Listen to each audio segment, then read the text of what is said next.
Hey guys, thanks for stopping by my shop for another Screwy Tuesday. You can see I'm sitting in front of my new surface grinder and really jacked about it. I'll show you a very quick video. Yesterday I got it up and running, and I had to grind a part before I even had surfaced the vise off, cleaned the vise or the chuck up.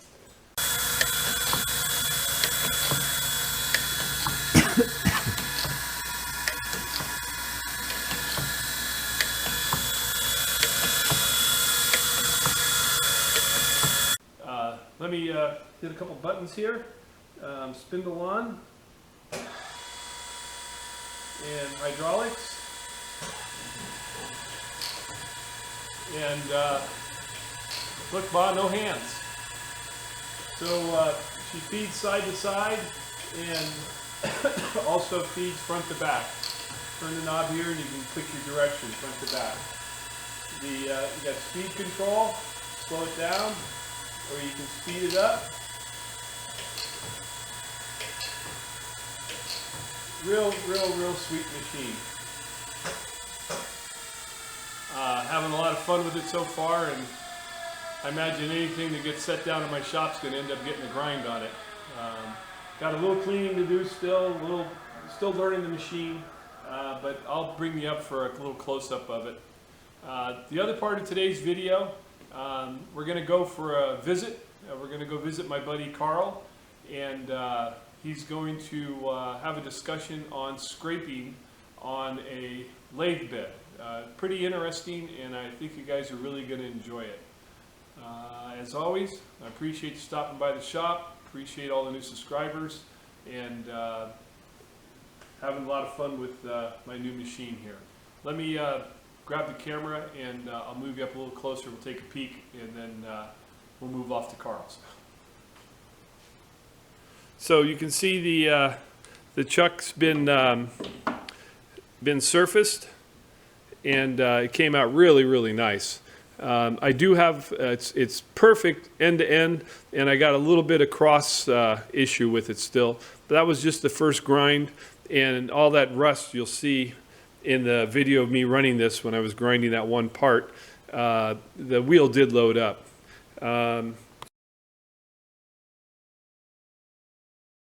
Just looking up here, one of the cool things about this guy, it has a built-in dresser. So the dresser's right here, and you can move back and forth and dress the wheel right there and adjust it down. Really happy with the machine, and give it a little go again.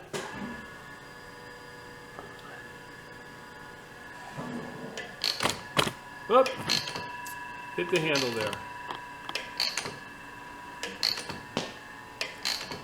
So excited that I don't have to. It was nice when I was surfacing the chuck there. Just fired it up and walked away and let it do all the work. You can see the amount of grinding already over here that I've already done. Hey guys, well, I got home from work today, and my buddy Carl said, "Hey, if you're not doing anything, come on over and do a little filming." I think the guys out there in YouTube land will enjoy it, and I know I always enjoy coming over to Carl's shop. Doesn't matter what we're doing. So Carl's going to give us a little explanation of what machine we're looking at here, and then we'll move on from there. Go ahead, Carl. Hi guys, welcome back to my shop. This is a Grisetti 918S turret lathe, sometimes called a second operation lathe. Various tools may be placed in the holes in the turret, and of course if you guys know a little bit about turret lathes, when all things are put together and working, this presents a different tool to the work that's held in the spindle of the lathe. I rebuilt this from a rusty wreck some years ago and put it into service, even though I knew that this slide, the lever operated cross slide, and the turret base slide were worn out. They had a lot of play in them. I wanted to see if I had enough use for this lathe to justify the labor of scraping it in. And eventually I decided that I would do it, and I have scraped in the base of this. Didn't turn out to be too bad, and I'm currently working on this. Now, I want to go back just 1 second and take a look at the design of the bed. This is a split bed. There's two halves. A beveled split bed is a better expression because there are bevels on the side that locate the sliding members. Not a dovetail, not square ways. It's a split beveled bed. These are not the easiest beds in the world to scrape into alignment because you have to arrive at touching here, touching here, touching here. At the same time, you get the alignment, and at the same time, you get the surface finish or the scraping that you want to have. So there's some challenges on this, and I claim that I have not yet met them. The object today is to show you just a little bit of where I'm beginning, the problems, and how I plan to solve them. So the first thing we're going to do, we're going to reset. We're going to look at the dial indicator that's showing the travel of the turret slide with respect to the bed. So we got the camera repositioned now so we can get a peek at the dial indicator on the bed there. Okay, this will be quick. I'm just going to show that the turret slide is not well aligned with the bed. And so let's see if we can get this thing moving. There we go.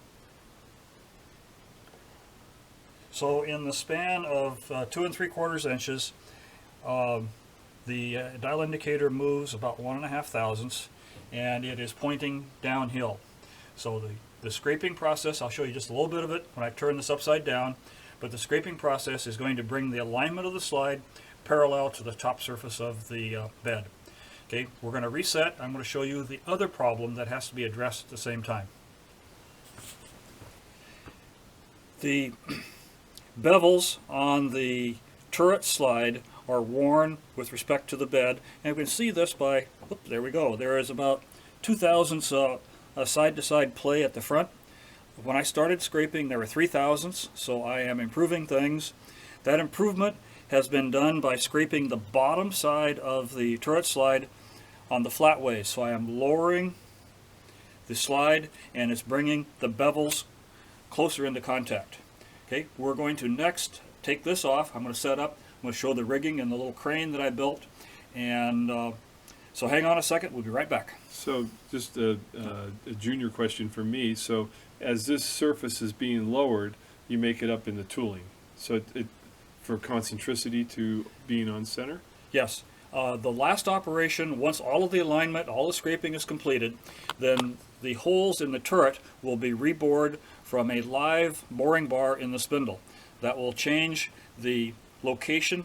The holes will be up a little bit, and they may be offset to the side just a little bit. So the turret will get bored, sleeved, and rebored. Cool. So Carl's here by himself most often, working in the shop and trying to lift that. So he came up with a little ingenious with some items he had around the shop. He built a winch on a stand there, and so that he can actually lift the turret piece off without having to struggle and fight it. Go ahead and give her a little crank there, Carl. Okay, well this is our floor-mounted jib. Well, actually it's mounted on the base of the frame of the machine, and like a lot of people, my back isn't the best, and if I pick this up and attempt to move it this way, I'm straining my back. So I says, okay, well, I've got all this stuff, let's put it together. And this has been around for a while. It's used in several other applications, and it turned out to be just perfect.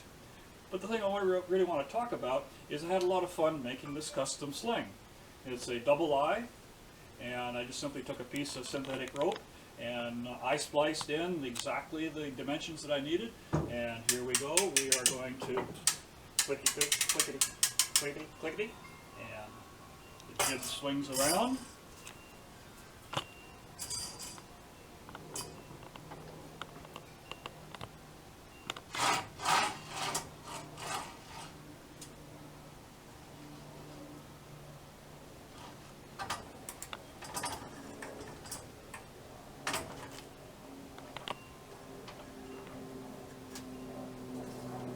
There we are. Just great. as neat and as safe as can be. When are you going to give that guy back his boat winch trailer, off his trailer? Yeah, well, that'll be a while. He'll have to come looking for his winch. Okay, I've separated the turret slide from the turret base and turned the base upside down so we can see the contacting surface to the bed of the lathe. This is the rear of the slide. This is the front where the turret would be, so they match like this. And I want to show you the marking from the bed right here. There's a little bit you probably can't see right there, and there's quite a bit more here. There's some right here. There's a little piece there. And there's not much in here, very, very light. And then we get a little bit more here through there. Now, we know that the dovetail on the underside of this goes going downhill, and that means that we have to take material off of here to bring this way. So I don't want to scrape here, I want to scrape more here. What I have done off camera to prepare this is I have marked out some divisions across here, and I have step cut the area from here to here. And I did this by first scraping this surface in both directions, this way and this way on both sides. The bevel or the flat? No, just the flats. Just We're the only flats. scraping Yeah, the flats okay. down because I don't have any contact here yet. I don't have solid contact on the bevels. I am bringing the flat down so that the bevels will finally touch the bed. Right.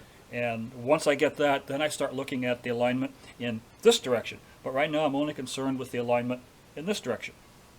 So I cut this and then cleaned it off and re-blued it, and then I cut all of this. So I'm cutting this twice and this once. Cleaned that off, re-blued it, cut from here to here. So I've cut this once, twice, 3 times. Now that's cleared all of this area down below everything else, and we can see that in the contact pattern. I am contacting still here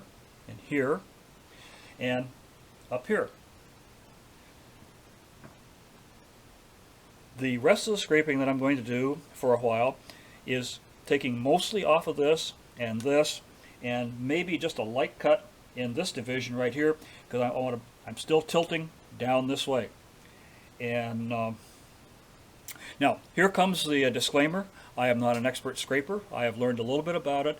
If you guys want more information on scraping, may I suggest looking at Richard King's videos, his material on Practical Machinist in the machine rebuilding forum. He's got the right stuff on scraping. But I'll show you what little bit I have learned. Starting first with the scraper. I don't like the scrapers that have the file-shaped handles, and I have come to like this particular ball shape. The reason is I can grip it this way and hold my other hand this way, and now I have control over the rotation of the scraper, which controls where the cut is taken. And further, it allows me to rock the scraper this way. And so, let's see. I don't think Chuck can see that. Yeah, there. we can see it. Yeah. Can we see it there? Yeah. So, the operation is like this. Now, I'm exaggerating right now. And I'm not doing a consistent pattern. I'm just kind of showing the operation. So I cut at 45-degree angles to the line, to the axis of the slide, and then I'll come back and cut the other direction. We're going to take a halt right now. Chuck and I will discuss where we're going to go next, and we'll be right back in a second.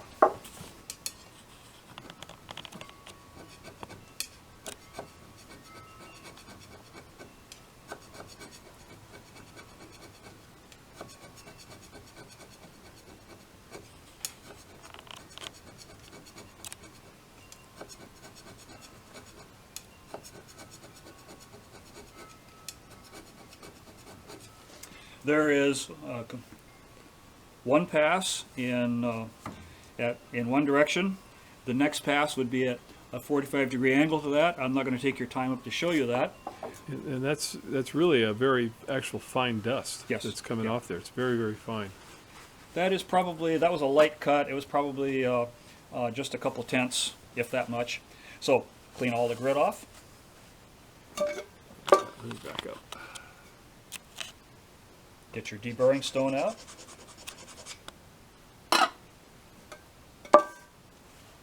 Oops. Clean. Cleanliness is next to godliness. Cleanliness is one of the keys to scraping. Keep your work surface clean. We're going to put a little bit of Dykem High Spot Blue on this. Now I didn't scrape this, that doesn't matter, and I didn't scrape the second one on this. As I said, I'm not going to take your time. I just want to show you kind of the general process of how I am executing this job. A word about my spreader. This is a piece of high density polyethylene foam. It's kind of the softer material, and it does very, very well at spreading the marking blue in these kinds of tight locations. So this surface is ready to blue against the bed, and we're going to take a quick break while we set up the camera to show you that operation. Ground surfaces typically do not spot very well. They're too smooth, and I have found over the years that this particular material, which is a gear marking compound, works better than almost anything else for a counter marking. That makes the high spots on the surface to be scraped much more visible. So I do like that. Just a couple little dabs, very, very little bit. Again, this is an even softer polyethylene foam. Spread it evenly.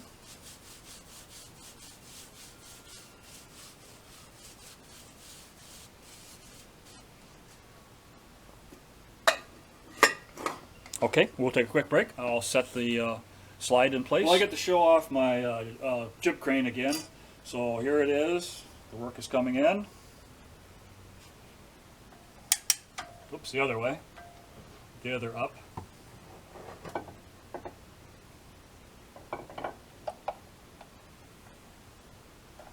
And we're going to do just a little bit of rub.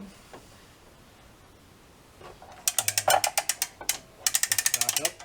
And that has spotted the underside of this to the bed of the lathe.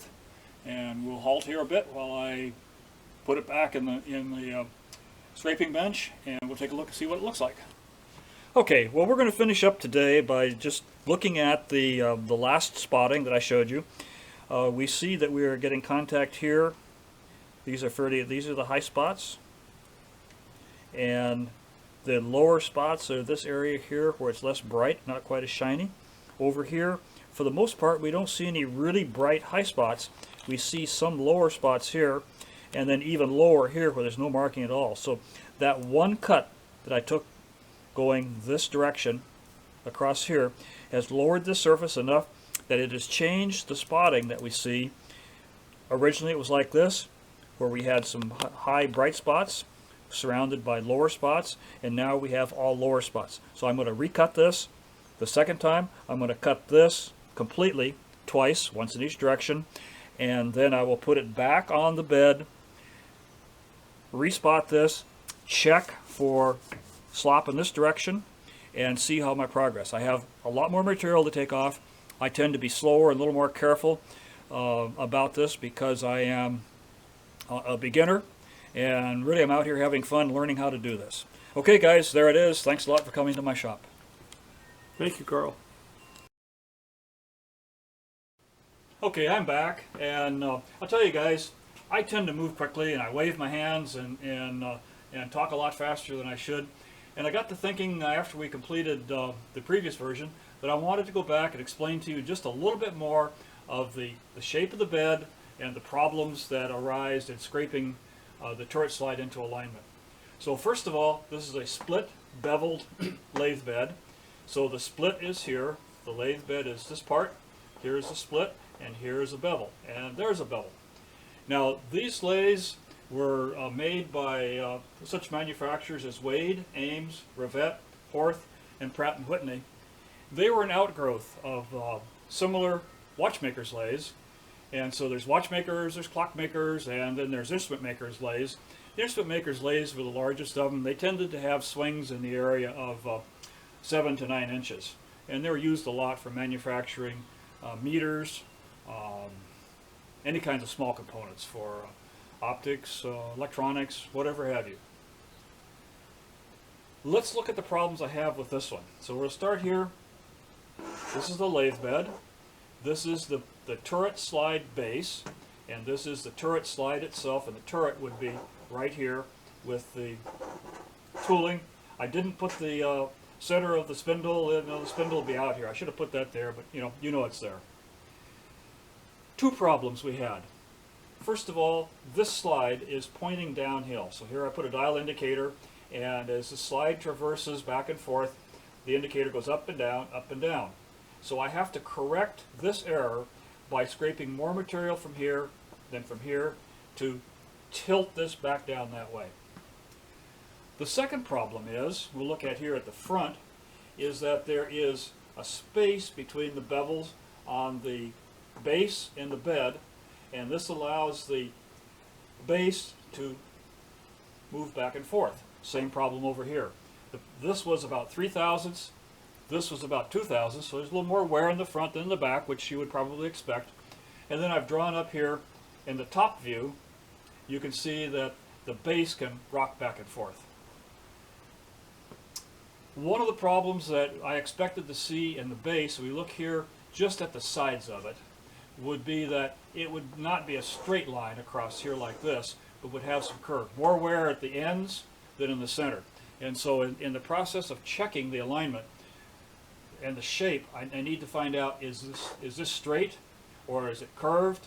And is one side worn more than the other? And which side has the best alignment with the split in the lathe, and so in the lathe bed. So there's just a number of objectives that have to be met simultaneously. At this time, I am concerned first with eliminating this side-to-side rocking motion in the base at this end. The reason I'm only concerned with this end is that the base is bearing on the bed here, not here. So I have to take material off here to close this gap, bring the base down touching the bed. That also accomplishes some of the aim of straightening out the slide movement. So because we're going to take more material off here, that's going to bring this down in this direction. Now, I've made a note here to remind me to say something about datums. Now, typically, when you are scraping in, you try to find an original machined or ground surface that has not been affected by wear. In the case of the base, this undersurface right here is factory machined. There's no evidence of it doesn't touch anything, so there's no wear. There is no evidence that anybody has ever touched it with any tooling, and that would normally, be the datum surface. However, if I were to take this as a datum, I would have to check this slide with respect to this. And I says, no, I don't want to play with the dovetail because it is very smooth, it's easy to adjust, and so I says, okay, I am going to say the dovetail is okay, this is now my datum, so all measurements are taken with respect to this slide right here, and I am ignoring where the original machine surface of this falls. Doesn't make it a bit of difference.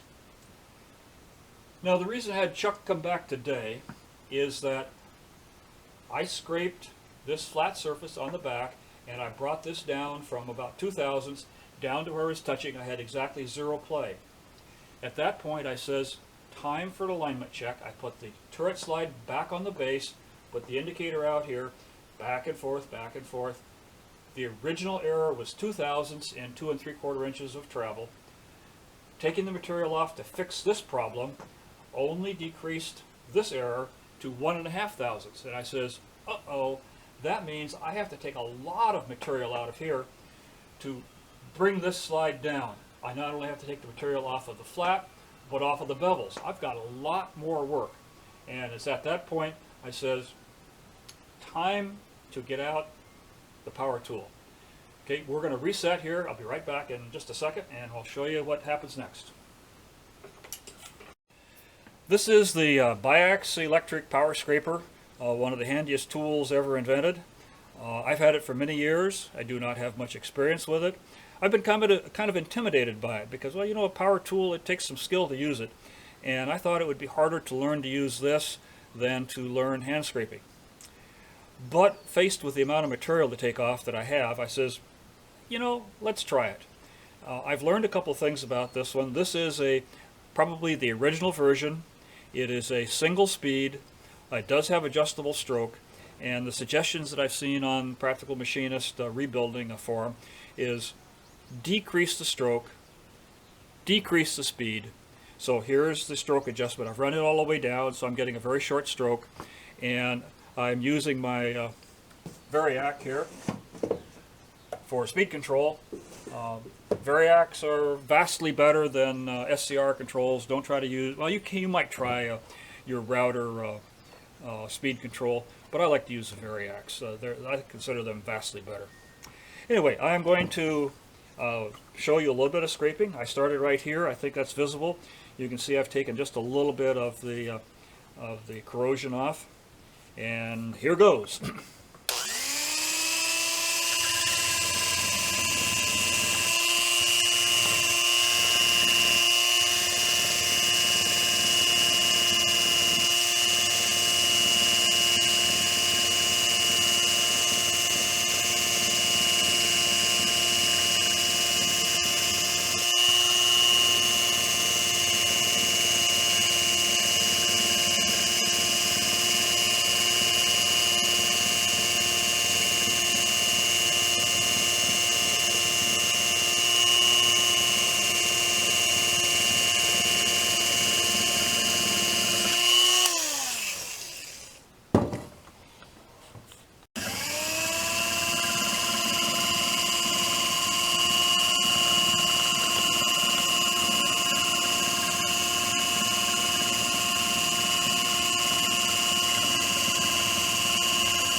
Well, it looks like I told you that was going to be an 1/8 inch stroke, and I finally measured it. That's a 1/4 inch stroke.